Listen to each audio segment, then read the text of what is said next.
Honourable members, just a reminder, we will not have the kind of disorganization and noise which we had yesterday.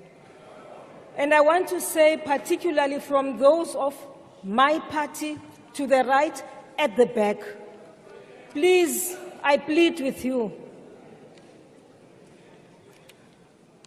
Now I recognize the Honourable Stacey.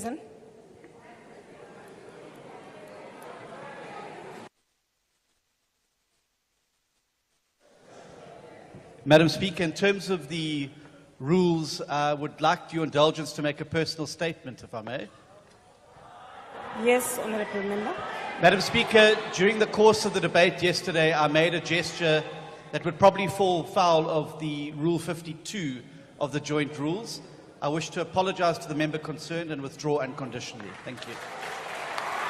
Thank you, Honourable Member. Thank you.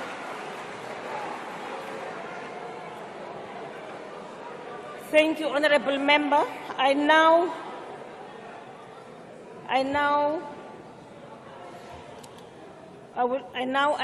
will now allow the Secretary to read the order of the day.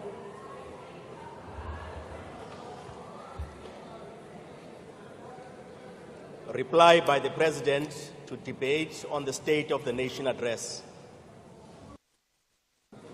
I will now call upon the Honourable President to reply to the debate.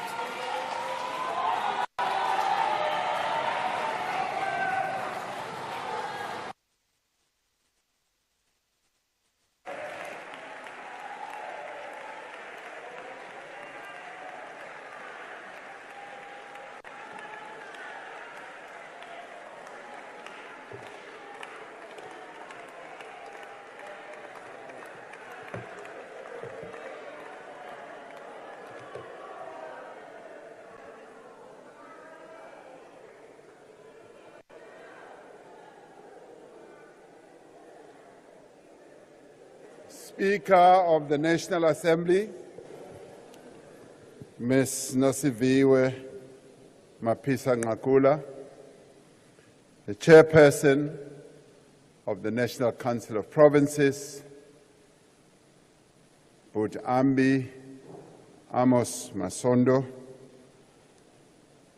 Deputy President of the Republic of South Africa, Paul Mashatile, Ministers and Deputy Ministers, leaders of all political parties represented here, premiers of our various provinces, honourable members.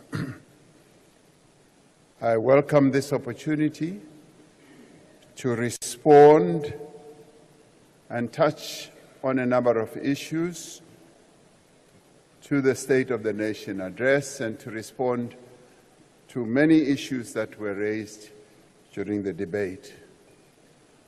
I want to start off by applauding not only Mr. Steenhuisen or Honourable Steenhuisen, but a number of other members of this joint sitting for having heeded your rulings, Speaker, and having had the courage and the willingness to apologize when an apology was called for, to withdraw whatever they might have said during the heat of the debate.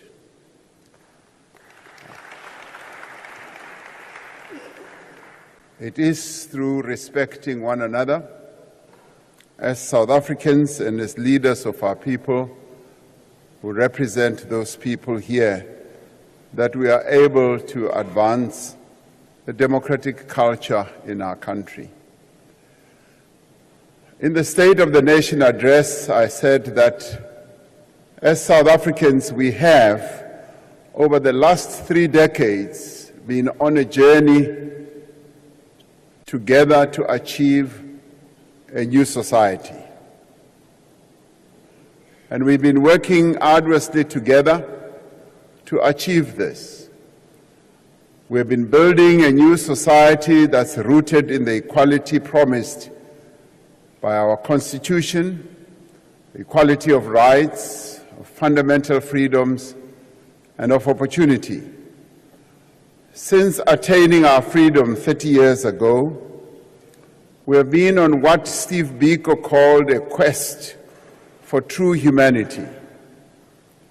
For us, true humanity means a South Africa that protects and cares for its most vulnerable, a South Africa that guards its hard-won constitutional freedoms, and a South Africa in which every person is able to realize their full potential. In the State of the Nation speech or address, we reflected on the last 30 years because the past does enable us to understand the present, and it inspires the actions we must take to build the future. So we cannot forget the past, even if we wanted to. The past that we've been through as a nation, having gone through colonialism and apartheid over 342 years, has left deep scars in many of our people. And those scars are not going to be washed away or wished away. The past reminds us of the responsibility that freedom has placed on our shoulders to forge ahead, as we have done as this administration, to realize for all South Africans the promise of a better life. The debate in this House over the last 2 days has shown that there are sharp differences among political parties about our past. There are also sharp differences about our present and indeed about our future as well. Now, these differences have no doubt been sharpened by the upcoming elections, whose date is still to be determined.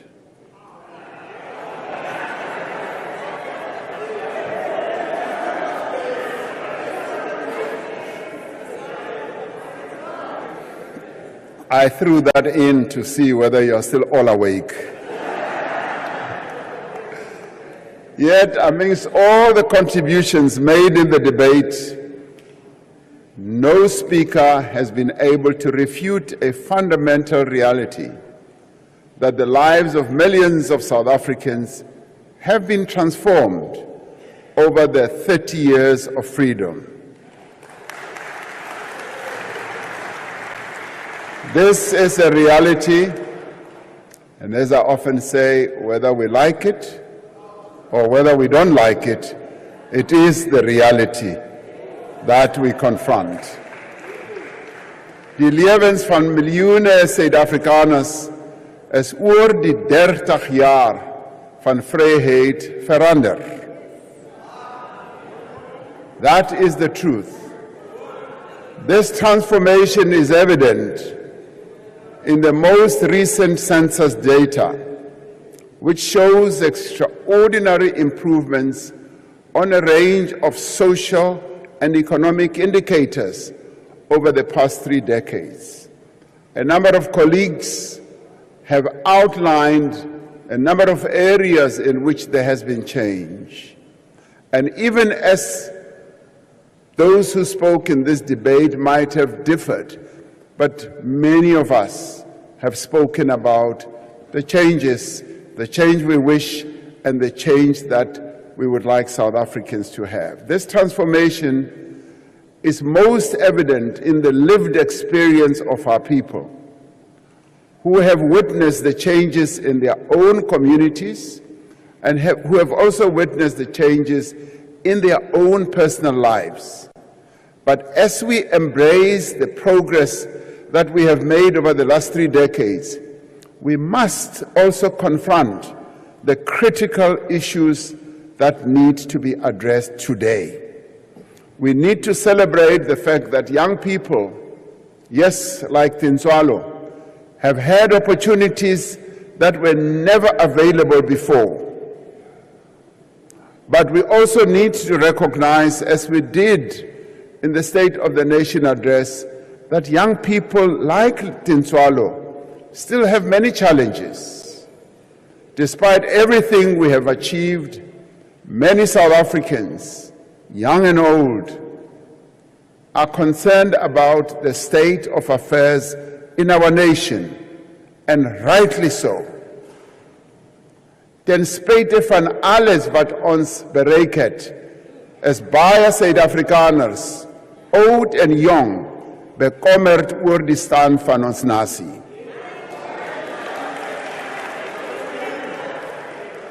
Baningi ke abantu bakithi, baningi abantu bakithi,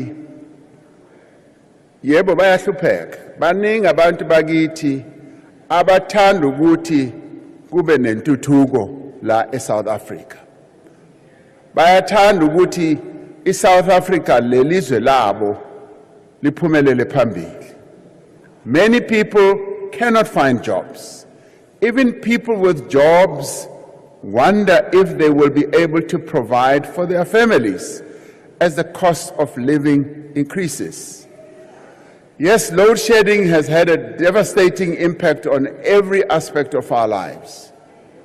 And yes, corruption as it has unfolded over the number of years has also had a negative impact.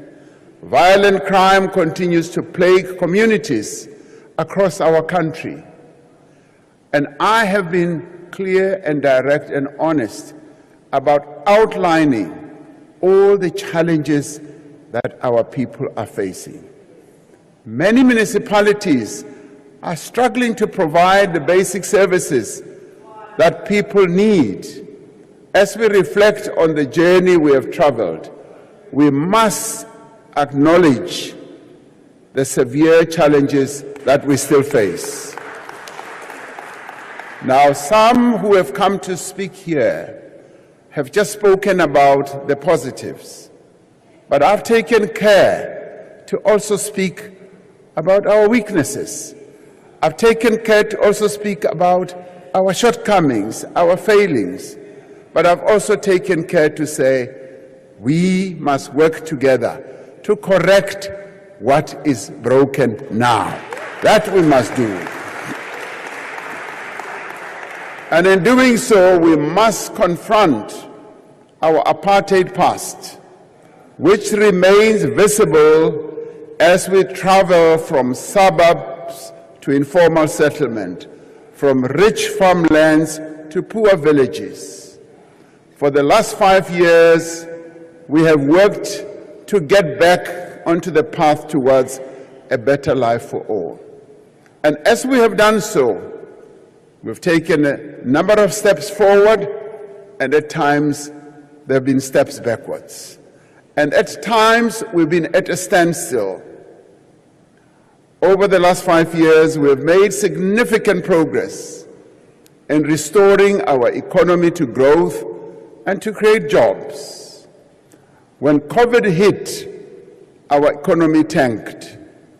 And just to demonstrate the resilience of our economy, it bounced back, and now it is above the pre-COVID period. We have seen the results of these efforts in the recovery of, yes, our economy, and the sustained increase in jobs since the end of COVID-19 pandemic. We have seen the results of these efforts in the growth of our agricultural exports. South Africa now exports roughly half of its agricultural products in value terms. In 2022, South Africa's agricultural exports reached a record 12.8 billion rand, dollars rather, or 247 billion rand. And we are one of those countries on our continent, and we are indeed the top food secure country on our continent. Despite that, there are still people who go to bed hungry. We've seen a massive increase in international tourists coming to our country. And as one goes around, as sometimes I do in the mornings, you come across people who ask, where do you come from? They come from China, they come from Europe, come from other countries on our continent, and they just say, we love Cape Town, we love Johannesburg, we love the Kruger National Park, we love a number of places that we have in our country. We are a well-adorned country when it comes to tourist attraction places. Between January and December last year, our country recorded 8.7 million international tourist arrivals, which was 29% increase on the previous year.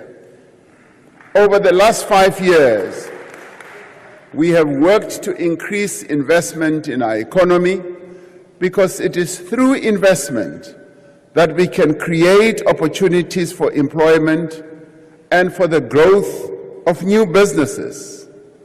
We've held 5 international investment conferences, which have raised more than 1.5 trillion rand in commitments from investors.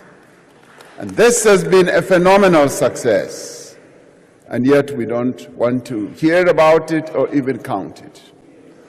Of those commitments, more than 560 billion rand has already gone into a diverse and growing range of industries, from cloud computing to mining, from auto parts to paper production, from vaccines and things like insulin to battery assembly, from solar plants to cruise ship terminals.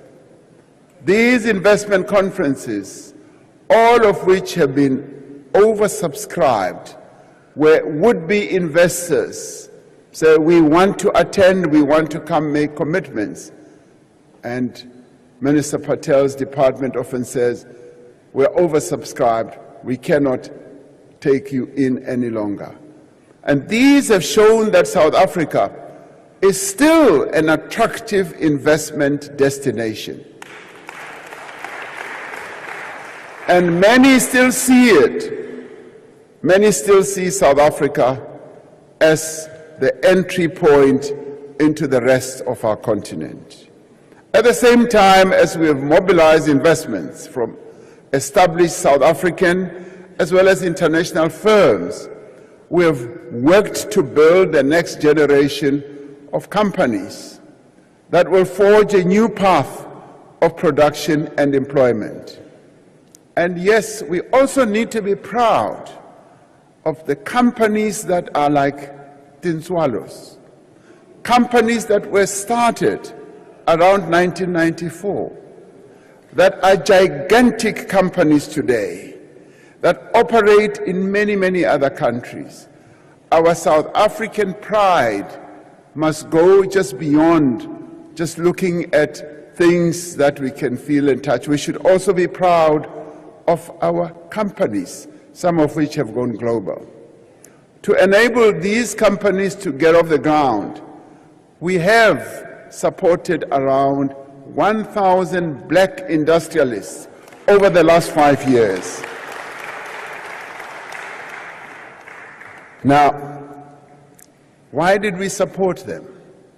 We supported them because one of our priorities has not only been to grow the economy, but to enable those who were previously disadvantaged, not only disadvantaged, prevented and stopped by convention, by law, by protocol, by racism, to play a key role in the economy of our country. We have taken steps to enable them, yes, to reach for their dreams and to be industrialists, to make things, to manufacture things. And a number of them are already exporting the things that they make. These are substantial, they run substantial operations. that today employ more than 90,000 workers. Over the last 5 years, we have worked to reverse the decline over several years of investment by both public and private sectors in capital projects in infrastructure. We recognize that there's been a structural problem here with regard to planning, budgeting, funding, and managing projects. We established the Infrastructure Fund to bring together financing from the state, from the private sector, and development banks and other funding institutions. We established Infrastructure South Africa, from which I stole Minister Ramaphosa to bring him to electricity, because he had helped us to establish this structure that was helping us to focus on planning, to focus on project preparedness, to not only help our national departments, but also our provinces, so that we can coordinate massive public infrastructure build. Now, through these efforts, projects worth over 230 billion rand are currently in construction, including in energy, in water infrastructure, and rural roads, as we heard some of the premiers talking about that here. Through capacity support to provinces and municipalities, we are improving their ability to spend the grants that are allocated to infrastructure. We are committed to putting an end to the practice of infrastructure funds being returned to the fiscus unspent. And I've often said there is no greater sin that we as public representatives and servants can do than to return money to the fiscus when money has been allocated for work that should be done. And that has often happened because project preparation, project planning has been a huge challenge to many of those who are supposed to embark on these infrastructure projects. Now, this is a problem across the country, including even here in the Western Cape.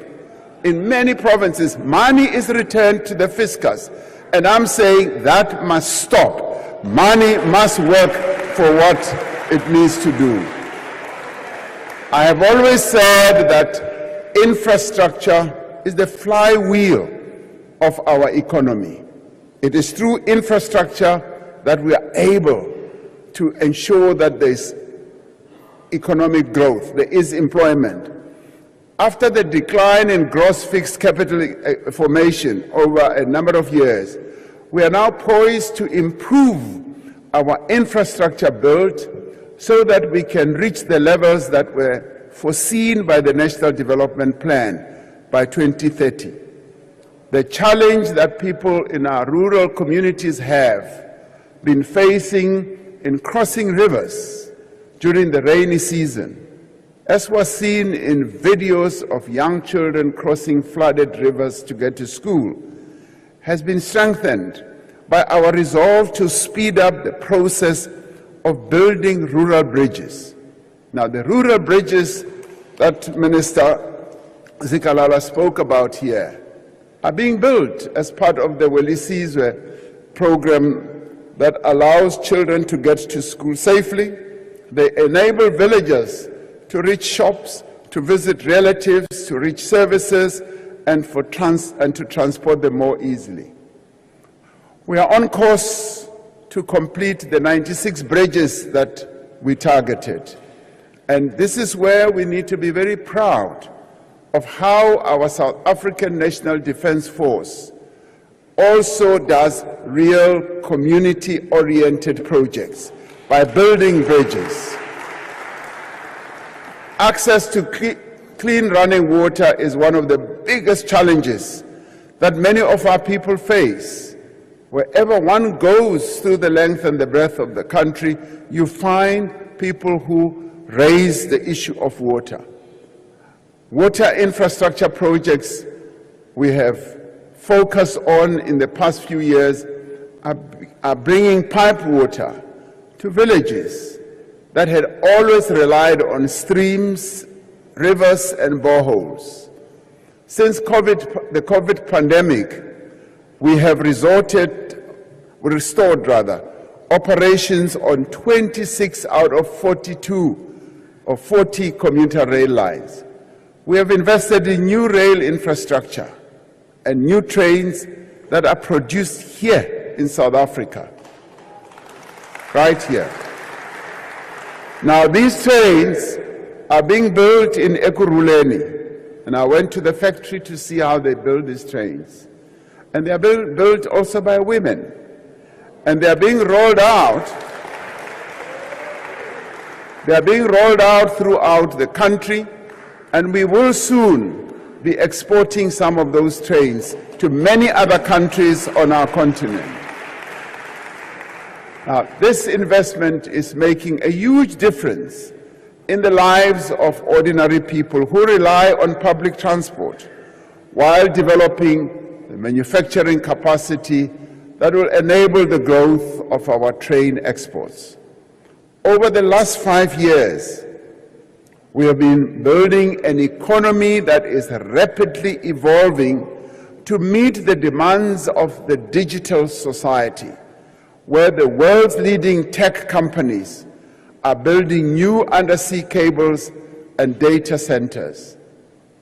We are a country that is seeking to move in tandem with the technology that is just exploding all over the world. And we know that our economy is going to be driven by digitization, by artificial intelligence, and yes, by the Internet of Things. We see a country in which more people are getting connected and going online, where data costs are dropping and broadband speeds are increasing. And this has happened because we also released the spectrum.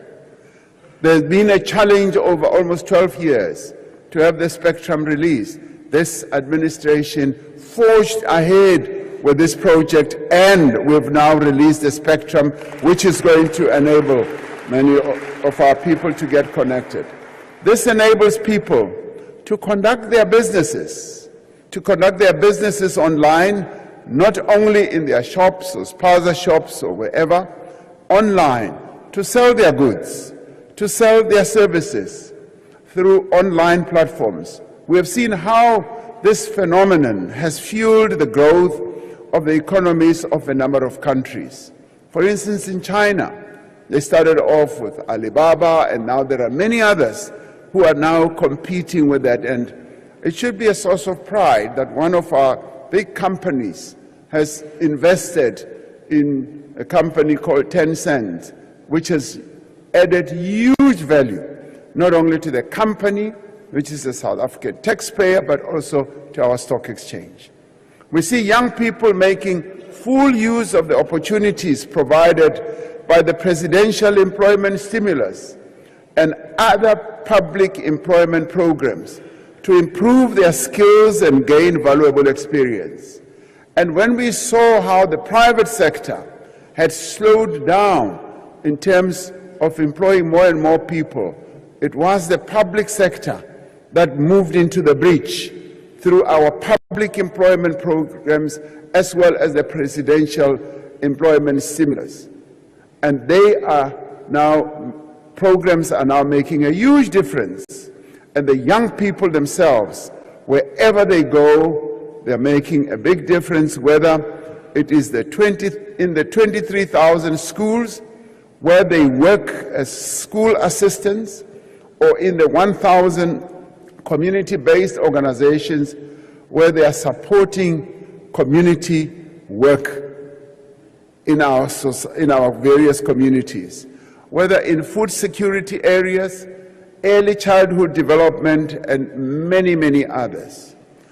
Today we see a country that is making clear and measurable progress in resolving our electricity crisis that goes back more than 15 years. Maintenance at Eskom plants has improved after a long period where maintenance was ignored. Damaged units have returned to service ahead of schedule. Now, I focus on work that needs to be done to take us forward. Looking back and just stalling on the basis of saying who did it and so who done it and all that is not the answer. The answer is getting the work done now and moving forward. Businesses and households are installing rooftop solar on an unprecedented scale. And this administration has unleashed this energy. We've unleashed it and it is gaining momentum with the support of incentives and financing mechanisms that were introduced by the government. And we are solving problems. And more than 120 new private energy projects of various sizes are now in development, following the reforms that we implemented. And there are those amongst us who often say, and this comes from all sides, yes, even from our own party, even from elsewhere, they say, but through this, you are weakening ESCOM. And I say, no, we are going to make ESCOM more competitive. We are going to make ESCOM stand up on its toes.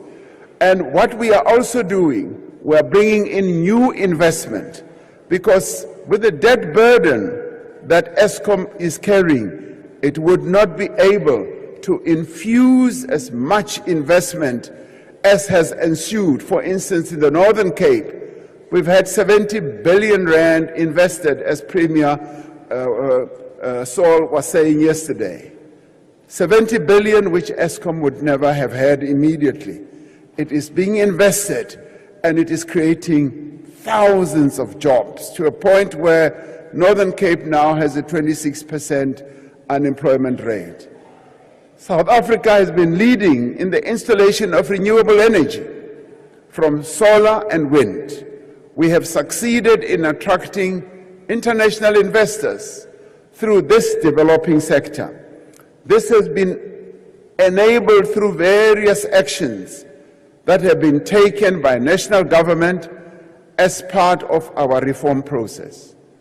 The transformation of ESCOM with a view to making it more effective, more competitive, is one of the most important reforms introduced by this administration. When completed, it will result in a complete overhaul of our electricity architecture. And in many ways, we will be very much in line with companies that we trade with, companies that have already moved forward to have an architecture of electricity generation as well as transmission that is attuned to the modern times. While there is still much to be done to stabilize our electricity supply, there has been a steady and marked improvement as we move forward. Over the last 5 years, we have made great advances in tackling corruption, including bringing those responsible to justice. We have been rebuilding law enforcement agencies and other anti-corruption bodies, because it is only through strong, effective, and independent institutions that we can safeguard against the return to the past. We established the investigating directorate in the NPA to undertake prosecution-led investigations of corruption, and will soon make it a permanent structure. We established the SIU Special Tribunal to recover stolen funds and have strengthened coordination between bodies like the Hawks, the SIU, the Financial Intelligence Center, SARS, and the NPA. Now, the SIU has been increasingly effective in uncovering acts of corruption and wrongdoing in the state, and we have put in place mechanisms to ensure that the SIU referrals are implemented. All of this work has helped to turn the tide around. Now, what we have focused on is to improve the system, to make sure that the system is such that it can function on the basis of no interference, on the basis of independence, on the basis of serving the people of South Africa. Now, many of you would like the president to be judge, to be jury, and to be the police. It cannot happen. It must be done by the institutions that are supposed to follow all these matters up. As recommended by the State Capture Commission, we are putting in place laws and institutions and practices that reduce the potential for corruption of any sort and any scale. Over the last 5 years, we've been working together to tackle poverty, to tackle hunger. We have seen the evidence of the impact of social grants on reducing poverty over 30 years. The apartheid system and colonialism bequeathed us poverty and inequality. That is what those past systems bequeathed the people of South Africa. Dispossession of property and assets. The majority of our people do not have assets. They have handed down poverty, suffering, and inequality over generations and generations. Now, through the grant system, we have been able to help reduce the poverty that we inherited from the apartheid system. We have sustained these grants over the last 5 years and have introduced the special grant, the SRD grant, to support around 9 million unemployed people. Now, the special grant was a lifeline to millions of people whose livelihoods were disrupted and destroyed by COVID-19 and who still continue to feel the effects of the pandemic. Not only did the grant help to reduce the incidence of poverty, but some of the people who received this grant started their own businesses. Some of them used the money to find work. And the SRD grant is an investment in our people and forms the foundations of a more permanent income support for the unemployed. That's what it does.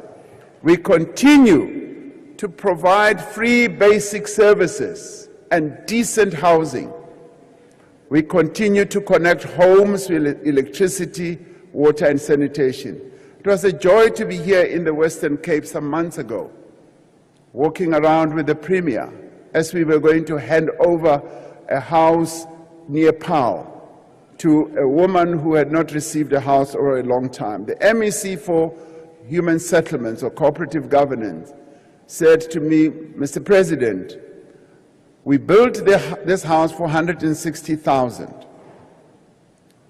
and we are now giving it to this lady, the beneficiary.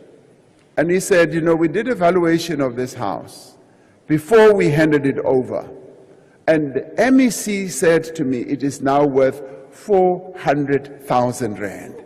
Now, this is giving assets to our people. This is what this administration has continued to do over the years, and over 30 years. Whether we like it or not, we have supplied and distributed 4.7 million houses to our people.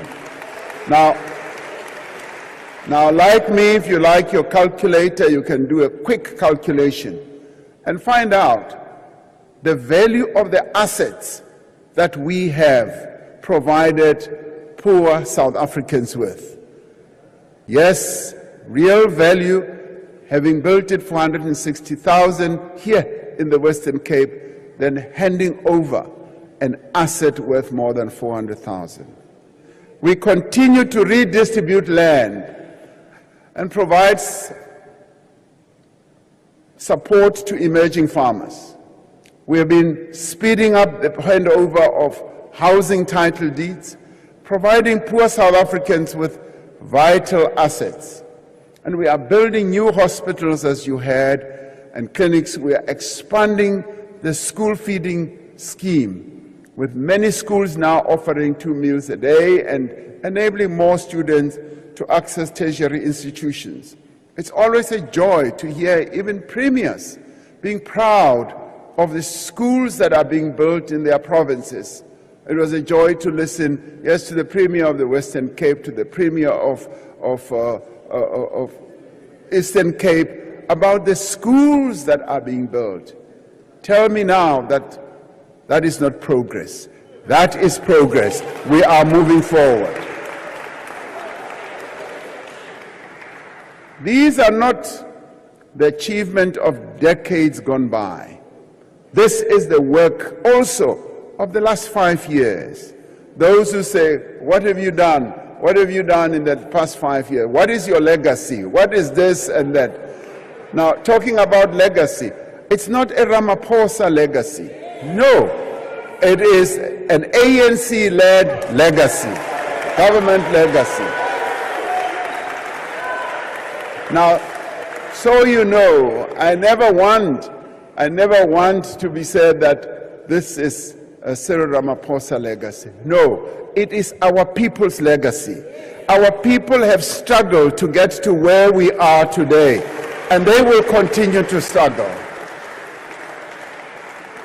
Over the last 5 years, we have strengthened the fight also against crime. In addition to the 20,000 new police recruits. Now, this is the problem that we had to address. Over the years, Minister Begicele had said to me, President, our population has gone up, and our people to police ratio has also changed considerably. We've got fewer police men and women looking after a population that is growing and growing. And he'd been saying we need more police. And from a budgetary point of view, I must say, and this I say with also humility, that we had been doing something really wrong, scaling back on the budgets for our security sector, the Defence Force and the police, the prisons, the prosecutorial authorities and all that. We've now changed that around. We employ 20,000 police. And all this aimed at enabling our police to be able to do their work. Yes, our provinces, and I must applaud our provinces have also been taking their own steps with their crime wardens, with their panyas, with their whatever. They have been making their own efforts. And we have to say this is a common problem that we all have to address. We are addressing this problem, and we are coming through with a number of interventions. And we are also establishing specialized South African police service units or task forms, or task teams, the Economic Infrastructure Task Team, to work with business, to work with private security and state-owned enterprises to tackle illegal mining, construction, site extortion, cable theft, and vandalism of economic infrastructure. And it is only when we work together, it is only when, yes, the construction companies work together with communities, work together with the police, that we will be able to root out site extortions. And if we don't work together, and if, for instance, the construction companies, when they have won a contract, they just parachute themselves into communities and as outsiders believe that they will construct whatever facility, they've got it all wrong. They must work with the local community. They must involve the local community in whatever project they embark upon, so as to prevent those who want to extort from them, so as to prevent this construction mafia from even getting foothold. By November last year, the task teams had made over 4,000 arrests for damage of critical infrastructure, 70 arrests for extortion at construction sites, and over 3,000 arrests for illegal mining, and confiscated significant quantities of copper cable, rail tracks, and other metals. And I heard of a story in Limpopo of a local serious business person who is like in construction industry, how this business person had contracted young boys to go and uproot a whole rail line, take it to his factory and melt it down, and a serious business person. Now, this is the intricacies that get involved in construction, in vandalization of our infrastructure. And this is precisely what the task team has been having to deal with. On all the challenges that our country faces, government, business, labor, and civil society have found a way to join hands and forge partnerships for growth, job creation, and reform. We have forged special social compacts in practice, not theoretical social compacts, compacts that work, that are rooted in what needs to be done. That is what we have been experiencing. We have forged partnerships that enable us to respond to COVID-19 pandemic. We saw that with the vaccine rollout. We saw that with the relief fund that we set up, and how all partners, including members of parliament, contributed to the fund that we set up, which shows how all of us can join in to rebuild our economy. We have worked together on youth unemployment and to tackle gender-based violence and femicide. In recent months, government has worked in partnership with business to address challenges in energy, in transport and logistics, in crime and corruption, as well as in employment and skills. Through this partnership, we have brought together critical resources, critical skills and capabilities to resolve our common challenges. And I found that we work best as South Africans when we join hands, when we approach common problems by working together. We continue to engage with community organizations, unions, business people, experts, and NGOs in undertaking a transition to a low-carbon economy that is inclusive and that is also just. This is particularly important in provinces like Mpumalanga, where the bulk of our coal power stations that are coming to the end of their lives are located. A vital part of this work is in the Presidential Climate Commission, which has been at the forefront, as led by my Deputy Chairperson, Vali Musa, and a number of other commissioners who have been at the forefront of broad social engagement on the path that we must take. With the participation of a range of stakeholders, we've developed a just energy transition investment plan that details the investments we need to make over the next 5 years to support this transition. We are a country with a plan. We are not a country without a plan.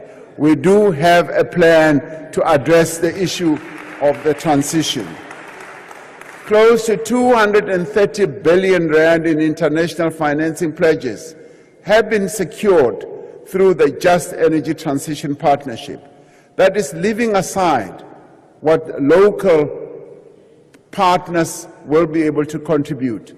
Last year, we received a number of heads of states who kept coming to our country from a number of countries who came to South Africa to pledge their support to our just energy transition.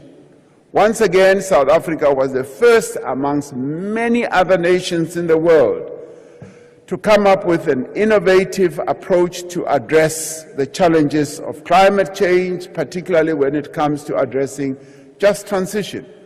We are undertaking this transition, as we have often said, at a pace, at a scale, and indeed at a cost that our country can afford, and in a manner that ensures energy security for all our people, while at the same time supporting the creation of new industries, new economic opportunities, and sustainable jobs. And we see this clearly emerging in provinces like the Northern Cape. As we work to build a society in which all may experience a better life, a life of peace, a life of dignity, we will continue, yes, to work for peace on our continent and around the world. We remain deeply concerned about the intolerable situation of the people of Gaza. Earlier this week, we made another urgent request to the International Court of Justice to consider using its power to prevent a further imminent breach of the rights of Palestinians. We did that. As it is now, we are gravely concerned that the unprecedented military offensive against Rafah in Gaza, which is the last refuge for much of Gaza's population, has already led to and will result in further large-scale killings, harm, and destruction. Our call has been taken up by other countries around the world, particularly those who said our case in the International Court of Justice was meritless and it didn't really have any value. Even those countries are now saying and calling on Israel to cease its armed actions against Rafah, in particular on the people of Gaza more generally. They are saying they would like Israel to listen to its friends. Even those who are its friends are saying, please heed our call to stop the onslaught or the assault on Rafah. We remain committed to do everything we can, as is our moral and legal responsibility, to stop acts of genocide in Gaza. And why do we do all this? We do this because we were also subjected as a people. We were subjected to an oppressive system, a killing machine that killed so many of our people, that exiled many of our people, that moved and removed mercilessly many of our people across the country. That experience remains fresh in our memory, and that is why we are acting in support of the people of Palestine. Now, we continue to contribute to peace-building missions and efforts on our continent. We've just deployed personnel from the South African National Defence Force to the Democratic Republic of Congo as part of the SADC mission. Now, because we are part of SADC, as we are part of SADC, we have deployed soldiers to Mozambique. And of course, in a situation of conflict, yes, there are those who will fall. And in any war situation, there are people who fall. Now, as part of SADC, we are part of SADC, and that is why when SADC decided that the region as a whole needs to go and support the people of the DRC, South Africa has also, as always, had to come up and deploy its soldiers there as well. And we have been part of peacekeeping missions all over the world.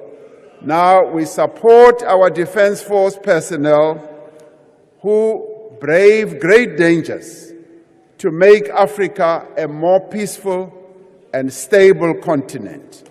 That is what we applaud them for, and we dip our heads for those who are injured and those who may well have fallen.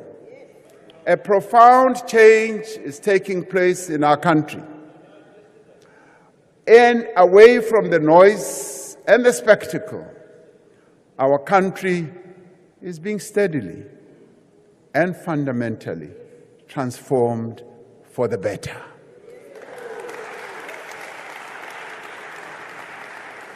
Now, as we gather here and as we debate and differ and shout at each other and even hurl insults, especially at myself, and also against each other. Yes, we know that we are on the campaign trail. And as they say in the classic, die hoogste boom vang die meeste wind. And yes, and I know I will also catch the fiercest wind, but I catch it on behalf of the people of South Africa. That I do.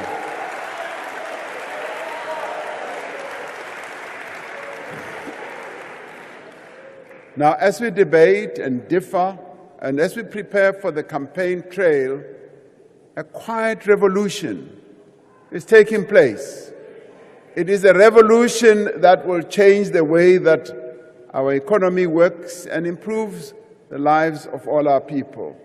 And we can cite a number of examples in water, in our electricity, all that is continuing to change. And as we look at the many young people in our country, the many Tinswalos, and today I'm really honored to have a number of Tinswalos. Please stand up so that everybody can see you, the Tinswalos who have come to join us.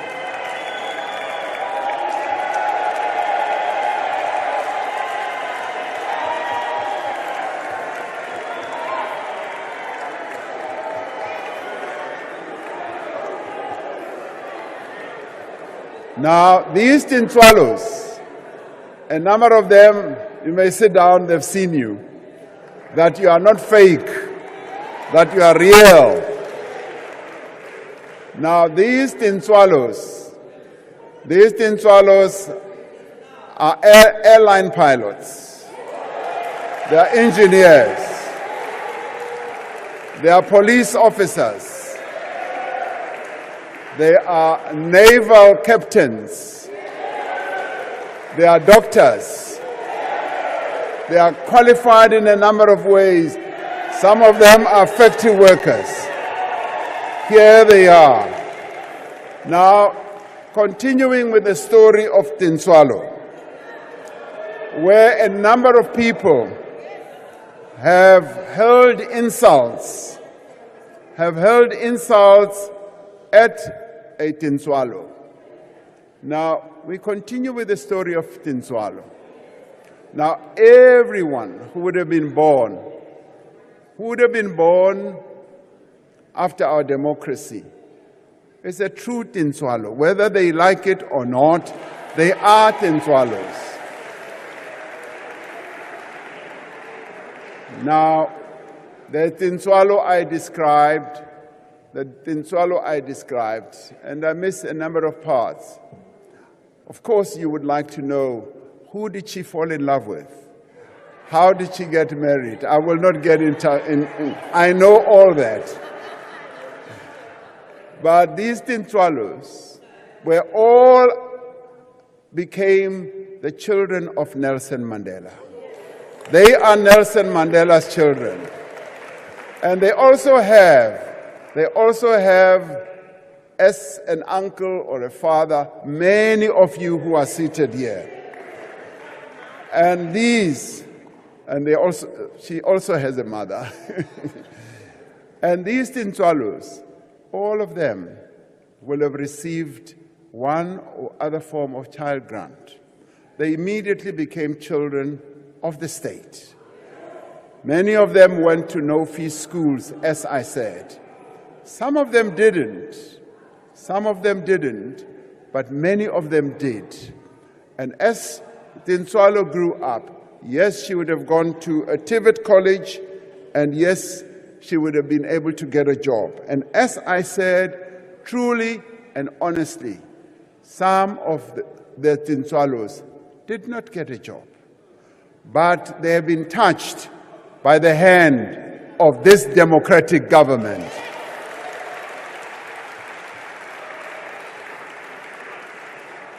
And through the work of this democratic government, they are now grown-up Tinswalos. They are now the group that sits here. Another group sits outside, we know that.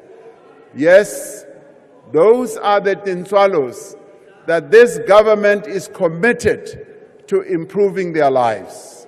This government wants to improve their lives because it works on the basis that we should leave no one behind.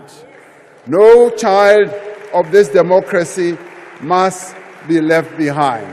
And that is precisely what this is doing.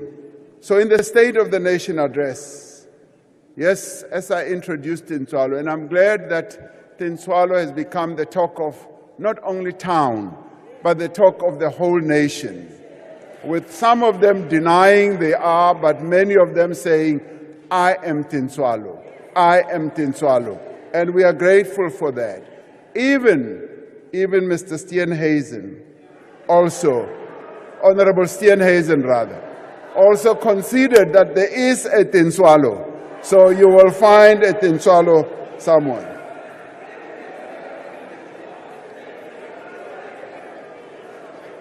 Now, these young people seated over there have spoken not only of how democracy, as I was coming in, has improved their lives, but of their gratitude to those who fought and strived to achieve that democracy.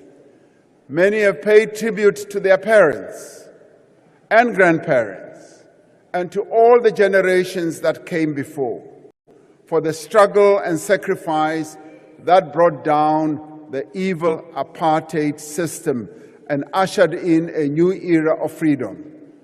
And so today, here they sit proudly, these young people who are my Tinswalos. Amongst them, and I want to include some of the disciplines, aeronautical engineers, civil engineers, and all the careers in transport that support, through the support of government, entities and departments.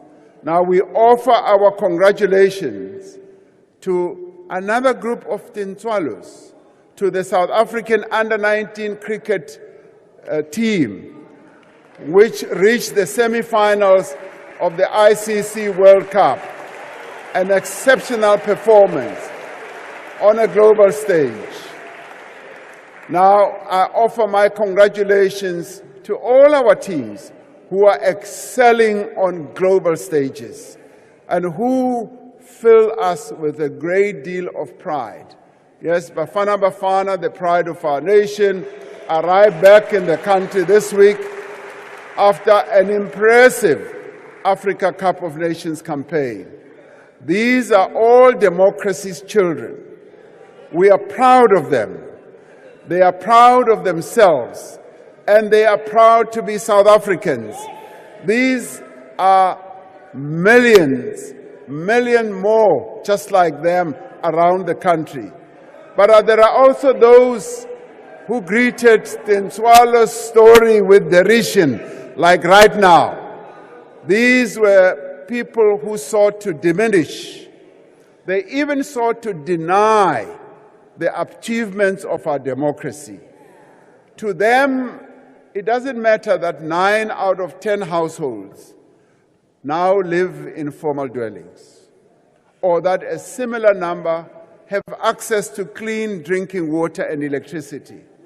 To them, it doesn't matter that more South African adults have completed matric or earned a degree, or that more learners from poor communities are achieving bachelor passes. Now, to them, it doesn't matter that South Africans now have a higher life expectancy or that maternal and child health has improved dramatically, as Premier Saul was saying. Now, it doesn't matter to them that millions of people have been lifted out of poverty through the provision of houses, land, social grants, basic services, expanded access to healthcare and education, and through the introduction of the national minimum wage. Now, I remember very well some parts of this House were opposed even to the introduction of the national minimum wage, which today benefits more than 6 million workers who support their households. All of these great achievements of human development do not matter to them because, in the end, those Tintswalos do not matter to them. They are prepared to dismiss all this progress because it does not serve their narrative of a failed state. It does not serve their political aspirations, and it does not serve their narrow interests. They do not want a national democratic society. They want to preserve racial privilege and to reverse the fundamental social and economic transformation that is taking place. I was truly hurt when I heard the reference from the leader of the opposition, Mr. Steenhuisen, having said that those that he saw in Gauteng, who buy clothes from Jet. I was truly hurt because I am one of those, yes, who believe that a remark like that is inherently racist.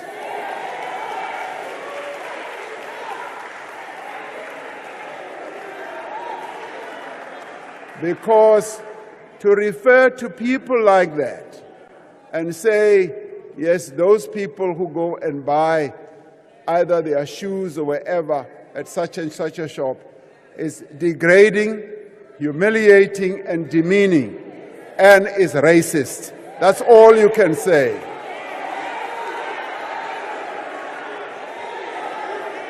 But what they do not realize is that Tintswalo's story is not over. We are not done yet with Tintswalo because we are still going to improve Tintswalo's life. Just as our journey as a nation has become better as we move ahead, because we have traveled far and have achieved much, but we have much further to go. We are clear about the progress that we have made, the challenges that we face, and the actions that we must now take. That is why we will continue, as we must, as we have always done, to build a better life for all of democracy's children. In conclusion, I wish to extend my gratitude. I want to extend my gratitude, yes, to all of you, including the leaders of various political parties. Whether what you may well have said was insulting or not, I do forgive you as well. I want to extend my gratitude to the ministers and deputy ministers, and indeed all members of this House, to the Deputy President, to the Director General in the Presidency, for the work and the support in the very hard work, and to all Directors General. I do want to say a special word of thank you to you, Honourable Speaker, and to you, Honourable Chair of the Council of Provinces. I thank you for the work that you continue to do. And yes to you, Chief Whip of the majority party, and all the whips who are here. And I do want to say thank you to all other leaders who found time even to come to this debate. As a nation, we continue to write the story of Tinswalo. Through our collective actions, through our shared determination, we will ensure that all the Tinswalos of this country, together with their parents and grandparents, overcome the many challenges of the present. It is by working together that we will continue to write the story of our free nation and of a future of peace, comfort, and prosperity for all. And thank you very much for all that you said in this debate and for your attendance. I look forward to the various debates that will take place in the National Assembly and the National Council of Provinces. Thank you very much indeed.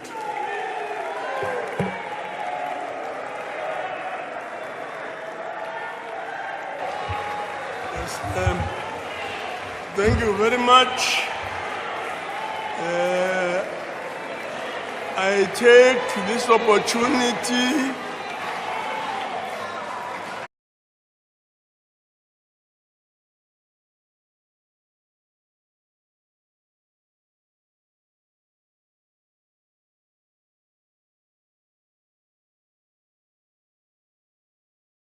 address and the business for the day.